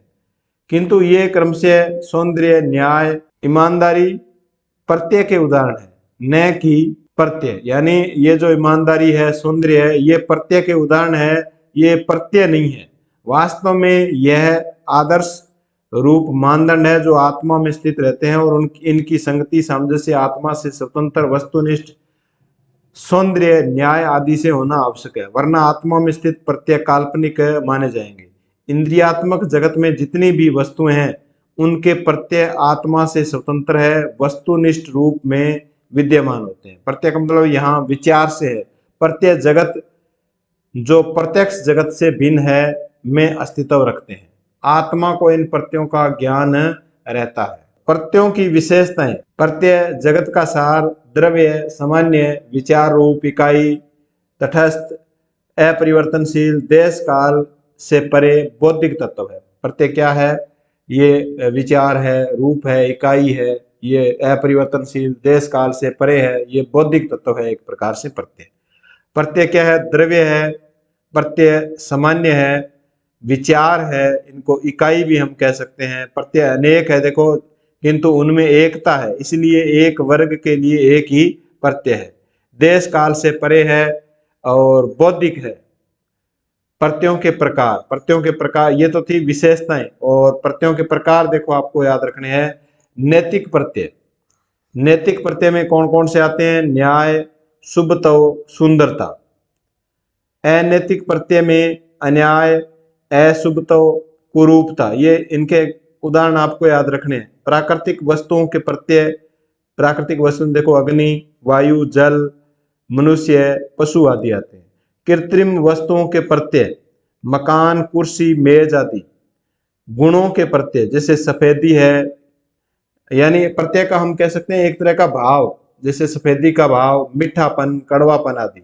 परम शुभ का प्रत्यय, प्लेटो ने प्रत्यय जगत में असंख्य प्रत्ययों की सत्ता को स्वीकार किया है। उन सभी प्रत्ययों में श्रेणीबद्धता पाई जाती है। इसी श्रेणीबद्धता का सर्वोच्च स्तर परम शुभ का प्रत्यय है। यह सत्यम शिवम सुंदरम है, सत्यम शिवम सुंदरम है। इसी परम शुभ के प्रत्यय को प्लेटो कहीं कहीं ईश्वर के रूप में स्वीकार करते हैं। संपूर्ण जगत, दृश्य जगत इसी परम शुभ से गतिमान होता है। नेक्स्ट है अरस्तु। सबसे पहले हमने यूनानी जो दार्शनिक है, जैसे सुकरात है, सुकरात का शिष्य प्लेटो, प्लेटो का शिष्य कौन है? अरस्तु है। ग्रीक दर्शन में प्लेटो के बाद एरिस्टोटल यानी अरस्तु दूसरे महान दार्शनिक है। इन पर भी सुकरात और प्लेटो के विचारों का प्रभाव पड़ा है। अरस्तु एक सर्वतोन्मुख प्रतिभा वाले दार्शनिक है। इन्होंने जीवन से जुड़े सभी विषयों पर विद्वतापूर्ण चिंतन कर विभिन्न ग्रंथों की रचना की। तो विभिन्न प्रकार के ग्रंथ है वो अरस्तु के द्वारा है वो लिखे गए। अब इनका जो मुख्य सिद्धांत है उस सिद्धांत के बारे में हमें पढ़ना। देखो इस सिद्धांत के बारे में पेपर में पूछा जाता है, कारणता संबंधी सिद्धांत। प्लेटो के प्रत्ययवाद से जगत के परिवर्तन की व्याख्या संभव नहीं हो सकी। यानी प्लेटो का जो प्रत्ययवाद का सिद्धांत है, इससे जगत में जो परिवर्तन आता है उसकी व्याख्या वो संभव नहीं हो सकी, क्योंकि जगत के परम तत्व जैसे नित्य, अपरिवर्तनशील, अविकारी, बौद्धिक और इंद्रिय जगत से परे है। जबकि जगत की वस्तुएं, जगत के जो परम तत्व है वो तो इनसे क्या है? अलग है। जबकि जगत की वस्तुएं हैं वो विकारी है और अनित्य है, परिवर्तनशील है। इसी समस्या के समाधान के लिए, यानी जगत में जो परम तत्व है वो तो नित्य है, अपरिवर्तनशील है, अविकारी है, और जगत के अंदर जो वस्तुएं हैं वो विकारी है, अनित्य है, परिवर्तनशील है। इस समस्या के समाधान के लिए अरस्तु ने कारणता के सिद्धांत की स्थापना की। यही कारणता का सिद्धांत उनके तत्व मीमांसा का आधार बनी। अरस्तु ने मुख्य रूप से 4 प्रकार के कारणों की स्थापना की। भौतिक कारण, कारणता के सिद्धांत में देखो भौतिक कारण 4 प्रकार के कारण है कारणता के सिद्धांत में। निमित्त कारण, स्वरूप कारण और अंतिम या लक्ष्य कारण। ये क्या है? हम इसको देखते हैं। भौतिक कारण देखते हैं। देखो, जिस द्रव्य से या पदार्थ से किसी वस्तु का निर्माण किया जाता है, जिस द्रव्य से या पदार्थ से हम किसी वस्तु का निर्माण करते हैं उसे भौतिक कारण कहते हैं। समझ में आ गया? जिस पदार्थ से या द्रव्य से हम किसी वस्तु का निर्माण करते हैं उसे क्या कहते हैं? भौतिक कारण कहते हैं। घड़े के संदर्भ में मिट्टी, जैसे घड़े का निर्माण है वो किससे होता है? मिट्टी से होता है। तो मिट्टी क्या है? भौतिक कारण है। मिट्टी क्या है? भौतिक कारण है। इसी अर्थ के साथ साथ अरस्तु ने भौतिक कारण एक अन्य अर्थ भी लिया है, संभाव्य, अर्थात जिस द्रव्य में अनेक संभावनाएं विद्यमान हो। जैसे मिट्टी है, इससे अनेक संभावनाएं विद्यमान है। जैसे मिट्टी से घड़ा भी बनता है, अन्य बर्तन भी बनते हैं, मूर्तियां भी बनती है, मकान भी बनते हैं, अनेक संभावनाएं छिपी रहती है। इसी अर्थ में भौतिक कारण को संभाव्य भी कहा गया। प्रश्न पूछा जा सकता है, कार्य कारण का जो सिद्धांत है अरस्तु का, इसमें संभाव्य किसे कहा गया है? तो भौतिक कारण को। दूसरा जो सिद्धांत है इनका कारण बताया गया है कार्य कारण का, दूसरा निमित्त कारण। वह चालक शक्ति जिससे वस्तु में परिवर्तन उत्पन्न होता है, जैसे कुंभकार, श्रवणकार। यानी वह चालक शक्ति जो किसी वस्तु में परिवर्तन करता है, जैसे कुम्हार है वो घड़े में परिवर्तन करता है मिट्टी को, तो वो कुंभकार है। कुंभकार क्या है? निमित्त कारण है। सोने के जो आभूषण बनाता है स्वर्णकार, उसको उसमें जो परिवर्तन करता है वह कौन है? स्वर्णकार है। और क्या कहलाएगा? निमित्त कारण कहलाएगा। स्वरूप कारण, किसी वस्तु का सार या तत्व स्वरूप कारण कहलाता है। कोई वस्तु है, उसका सार है या तत्व है, वह स्वरूप कारण कहलाएगा। किसी वस्तु का सार उसका प्रत्यय होता है जो परिभाषा द्वारा ज्ञात होती है। मूर्तिकार के मस्तिष्क में मूर्ति का जो आदर्श है वही उसका स्वरूप कारण है। मान लो मूर्तिकार है और उसके दिमाग में ये चल रहा है भी हमें ये मूर्ति बनानी है, जो उसके दिमाग में या मस्तिष्क में जो विचार चल रहा है वह स्वरूप कारण है। नेक्स्ट है अंतिम, चौथा जो कारण है या अंतिम कारण है लक्ष्य कारण। इनके क्रम भी आपको याद रखना है, इसी क्रम से होंगे ये। जिस उद्देश्य या लक्ष्य को ध्यान में रखकर परिवर्तन किया जाता है उसे अंतिम या लक्ष्य कारण कहते हैं। यानी जिस उद्देश्य या लक्ष्य को ध्यान में रखकर हम कोई वस्तु में परिवर्तन करते हैं, कुंभकार परिवर्तन करता है, तो उसे अंतिम या लक्ष्य कारण कहते हैं। लक्ष्य किसी वस्तु को उसकी पूर्ण अवस्था को प्राप्त करवाता है। जैसे पूर्ण प्रतिमा जो निर्माण का परिणाम है वही लक्ष्य कारण है। अरस्तु ने उपयुक्त चारों कारणों को पुण्य दो कारणों में सीमित किया है, द्रव्य कारण और आकार कारण। इसमें देखिए, जैसे एक मूर्तिकार मूर्ति जिस वस्तु से पत्थर, पित्तल या तांबा मूर्ति का निर्माण करता है वह उपादान कारण है। मूर्ति का प्रत्यय जो उसके मस्तिष्क में है वह स्वरूप कारण है। संपूर्ण मूर्ति जिसको लक्ष्य करके मूर्तिकार मूर्ति का निर्माण कर रहा है वह उसका क्या है? लक्ष्य कारण है। स्वयं मूर्तिकार ही वह शक्ति है या गति प्रदान करता है जिसके कारण निर्माण कार्य पूर्ण होता है, वह निमित्त कारण है। यानी जो वस्तु को बनाता है वह क्या है? निमित्त कारण है। तो ये उदाहरण से बताया गया, ये सभी कारण है वो आपको याद रखने हैं। नेक्स्ट देखिए, देखो देकार्त पद्धति इंपॉर्टेंट है। देकार्त पद्धति मध्य युगीन दर्शन के पश्चात पाश्चात्य दर्शन के मुख्य रूप से दो प्रकार की ज्ञान की धाराएं विकसित हुई, बुद्धिवाद और अनुभववाद। बुद्धिवाद और अनुभववाद। ज्ञान मीमांसा की वह विचारधारा जिसके अनुसार ज्ञान का एकमात्र साधन बुद्धि है वह बुद्धिवाद कहलाता है। अनुभववाद ज्ञान मीमांसा की वह विचारधारा है जिसके अनुसार ज्ञान का एकमात्र साधन इंद्रियात्मक अनुभव है। यानी अनुभव द्वारा तो ज्ञान प्राप्त होता है वह अनुभववाद है, और बुद्धि के द्वारा बुद्धिवाद है। देकार्त एक बुद्धिवादी दार्शनिक है। देकार्त क्या है? एक बुद्धिवादी दार्शनिक है। यहां आपको ये लाइन याद रखनी है। देकार्त आपके सिलेबस में है, पूछा जाएगा। देकार्त को आधुनिक पाश्चात्य दर्शन का जनक कहा जाता है। वेरी इंपॉर्टेंट है। आधुनिक पाश्चात्य दर्शन का जनक किसे कहा जाता है? देकार्त को। आधुनिक पाश्चात्य दर्शन या जगत का पिता भी देकार्त को कहा जाता है। नेक्स्ट देखिए, देकार्त गणित से अत्यधिक प्रभावित थे। उन्हें दर्शन प्रेमी गणितज्ञ भी कहा जाते थे। ऐसे कौन से दार्शनिक थे जिनको गणितज्ञ भी कहा जाता था? देकार्त। सत्य का अनुसंधान करना दर्शन का लक्ष्य है। सत्य का अनुसंधान करना दर्शन का क्या है? लक्ष्य है। सत्य के दो रूप है, स्वतः सिद्ध होना, अपने आप सिद्ध होना, और प्रमाण देना सिद्ध करने के लिए। तो सत्य अनुसंधान के सत्य के रूप कितने हैं? दो रूप है। इस प्रकार देकार्त के दर्शन पद्धति के दो अंग हैं। देकार्त की जो दर्शन पद्धति है इसके दो अंग है, सहज अनुभूति और निगमन। सहज अनुभूति, सहज अनुभूति इसके द्वारा सत्य का स्वरूप इतना सुस्पष्ट रूप से अभिव्यक्त हो जाता है कि उस पर संदेह नहीं रहता। जैसे सूर्य को देखने के लिए दीपक के प्रकाश की आवश्यकता नहीं रहती। निगमन सविकल्प बुद्धि या तर्क की मुख्य प्रणाली निगमन है। इस प्रणाली के अंतर्गत बुद्धि सहज अनुभूति द्वारा परिशिष्ट नियमों द्वारा अन्य विशेष नियमों को निगमित अथवा निष्कर्ष रूप में स्थापित करती है। तो ये निगमन है। दो प्रकार के अंग बताए हैं देकार्त ने दर्शन पद्धति के, सहज अनुभूति और निगमन। नेक्स्ट है दार्शनिक विधि के चार नियम। दार्शनिक विधि के चार नियम देकार्त ने अपनी पुस्तक, वेरी इंपॉर्टेंट है, वेरी वेरी इंपॉर्टेंट है, इसका नाम लिख लेना आप। देकार्त ने अपनी पुस्तक डिस्कोर्स में चार नियम बताए हैं। दार्शनिक विधि के नियम किसने बताए हैं? देकार्त ने बताए हैं। किसमें? डिस्कोर्स में चार नियम बताए हैं। 4 नियम क्या है देखो, जब तक मुझे किसी वस्तु की सत्यता का स्पष्ट ज्ञान न हो जाए तब तक उसे कभी सत्य नहीं मानना।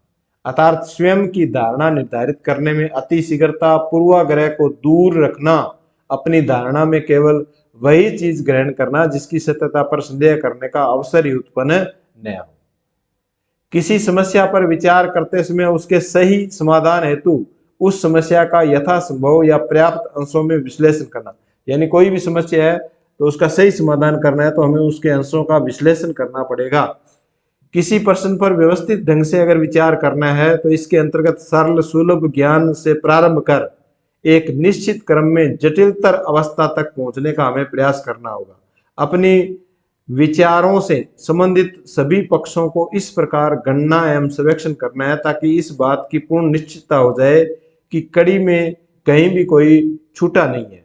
देकार द्वारा उपरोक्त दार्शनिक नियम केवल दर्शन तक ही सीमित नहीं है, इनकी व्यापकता तो इतनी है कि किसी भी क्षेत्र से संबंधित समस्या पर ये नियम लागू किए जा सकते हैं। नेक्स्ट है देकार्त की संदेह विधि, वेरी इंपॉर्टेंट है देकार्त की संदेह विधि। देखो देकार्त की दार्शनिक पद्धति है, देकार्त की ये दार्शनिक पद्धति है संदेह की पद्धति। प्रश्न पूछा जाता है संदेह की पद्धति किससे संबंधित है? देकार्त से। किंतु वे संदेहवादी, अब देखो संदेह की पद्धति उनसे संबंधित है लेकिन वे संदेहवादी नहीं थे, वे तो बहुवाद, बुद्धिवाद और कट्टर समर्थक थे।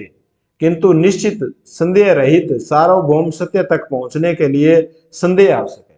हमें अगर किसी वस्तु के बारे में अच्छी तरह ज्ञान प्राप्त करना है तो हमें उस पर संदेह करना होगा, तब हम उसकी तह तक जा सकते हैं भी ये वस्तु वास्तव में सही है या गलत है, ये बात सही है या गलत है। तो हमें उस पर संदेह करना आवश्यक है। संदेह तो साधन है, देकार्त क्या कहते हैं? संदेह तो साधन है, निश्चितात्मक सत्य साध्य है, संदेह साधन है। देकार्त ने कहा है कि ज्ञान का उद्गम संदेह है। ये लाइन याद कर लेना, ज्ञान का उद्गम क्या है? संदेह। ये कथन किसका है? संदेह से संबंधित जो कथन है वह है देकार्त का। देकार्त कहते हैं कि अभी तक मैं जिसे सर्वदा सत्य और निश्चयात्मक मानता आया हूं वह ज्ञान मुझे तो इंद्रियों से साक्षात मिला है, इंद्रियों के द्वारा, किंतु इंद्रियों ने कई बार धोखा दिया है। और बुद्धिमानी इसी में है कि जो एक बार धोखा दे उसका पूरा विश्वास कभी नहीं किया जाए। इंद्रियां कभी कभी अपने को धोखा भी दे सकती है, रस्सी भी हमें सांप बनी हुई दिखाई दे सकती है, तो इंद्रियों पर भरोसा न करें। देकार्त कहते हैं कि मैं सोचता हूं इसलिए मैं हूं। ये कोटेशन पूछी जाएगी, वेरी इंपॉर्टेंट है, नोट कर लेना। मैं सोचता हूं इसलिए मैं हूं। देकार्त के अनुसार मैं कुछ भी कहूं, सोचूं, विचारूं, उन सब में मेरा अस्तित्व अंतर्निहित है। वो कहते हैं मैं हूं, मेरा अस्तित्व है। ये भी कथन आपको याद रखना है। यदि हम अपनी सत्ता का निषेध मैं नहीं हूं कहकर करते हैं तो निषेध से पूर्व मेरी सत्ता सिद्ध होती है। मैं सोचता हूं इसलिए मैं हूं, ये पेपर में पूछा गया है। मैं सोचता हूं मैं इसलिए मैं हूं, ये कथन किसका है? देकार्त का है। नेक्स्ट है देखिए, देकार्त ने ईश्वर के संबंध में 3 गुणों को स्वीकार किया। देकार्त ने ईश्वर के संबंध में कितने गुणों को स्वीकार किया? 3। वो कहते हैं ईश्वर कभी गलती नहीं करता। ये कौन बात कहता है? देकार्त। ईश्वर धोखा नहीं देता, ईश्वर दया निधान है, वह सदैव हमें सद्ज्ञान की ओर ले जाता है। तो ये 3 गुण है। देकार्त ने ईश्वर के संबंध में 3 गुणों को स्वीकार किया है, इनको अच्छी तरह याद कर लेंगे। अब है इसके प्रश्न उत्तर देखिए। सद्गुण ही ज्ञान है और ज्ञान ही सद्गुण है, यह कथन किसका है? सद्गुण ही ज्ञान है और ज्ञान ही सद्गुण है, सुकरात का है। व्यक्ति ही हर वस्तु का मापदंड है, सोफिस्टों के इन विचारों का सर्वप्रथम खंडन किसने किया? सुकरात ने। निम्न में से किसने अपना दर्शन प्रश्नोत्तर पद्धति पर विकसित किया? सुकरात ने। सुकरात ने अपना दर्शन है वो प्रश्नोत्तर पद्धति, वाद विवाद पद्धति पर विकसित किया। पाश्चात्य नीति शास्त्र है आदर्श मूलक विज्ञान। प्रत्यय परम तत्व, प्रत्यय क्या है? परम तत्व है, जगत का सार है। ये विचार किसका है? प्रत्यय परम तत्व है, जगत का सार है, ये विचार किसका है? प्लेटो का है। वेरी वेरी इंपॉर्टेंट क्वेश्चन है यहाँ। प्लेटो के मत में दृश्य जगत प्रत्यय जगत से भिन्न वास्तविक सत्ता है। प्लेटो के मत में दृश्य जगत है वो प्रत्येक जगत से क्या है, भिन्न है और वास्तविक सत्ता है। प्रत्येक वस्तु के 4 कारण होते हैं, ये विचार दिया है, ये विचार अरस्तु के द्वारा दिया गया है। अरस्तु ने 4 कारणों को निम्न में से कौन से 2 कारणों में सीमित किया है? भौतिक कारण और आकार कारण। देकार्त अपनी संदेह विधि से किस निष्कर्ष पर पहुंचे? देकार्त अपनी संदेह विधि से मैं सोचता हूं इसलिए मैं सोचता हूं इसलिए मैं हूं, इस विधि पर पहुंचे। नेक्स्ट है, देकार्त के अनुसार आत्मा का अस्तित्व है। देकार्त के अनुसार आत्मा का अस्तित्व कैसा है? स्वयं सिद्ध है। आत्मा का अस्तित्व स्वयं सिद्ध है। तो ये पाठ 5 दर्शन शास्त्र कक्षा 12 का कंप्लीट हो गया है। अब हम पाठ 6 और 7 को और पढ़ेंगे। उसके बाद में दर्शन शास्त्र हमारा कक्षा 11 और 12 कंप्लीट हो जाएगी। उसके बाद में हम पब्लिक एड यानी लोक प्रशासन है वो शुरू करेंगे। तो आप वीडियो को अपने दोस्तों में शेयर जरूर करना। मिलते हैं नेक्स्ट वीडियो में। धन्यवाद।